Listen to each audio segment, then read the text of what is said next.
विपदको यस्तो कहाली लाग्दो घडीमा मानिसहरू ज्यान बचाउन र उद्धार गर्न लाग्छन्।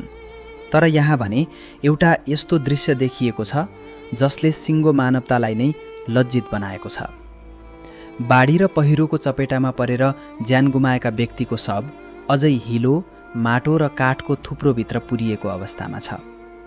चारैतिर त्रास, पीडा र सन्नाटा छाएको छ। तर ठिक त्यही बेला उद्धार गरेर शवलाई मर्यादित रूपमा निकाल्नुको सट्टा त्यहाँ उपस्थित व्यक्तिहरू मृत शरीरको कानबाट सुनका गहना खोल्न र निकाल्न व्यस्त देखिन्छन्। वरपर मानिसहरूको भिड छ, तर यो अमानवीय हरकतलाई रोक्ने प्रयास कसैले देखिँदैन।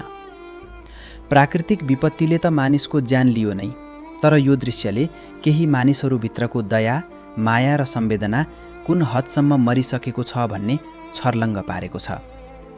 सङ्कटको बेला सहयोगको हात बढाउनुको सट्टा सबबाटै लुटपाट मचाउनु समाजकै लागि अत्यन्तै घिनलाग्दो र लज्जास्पद विषय हो।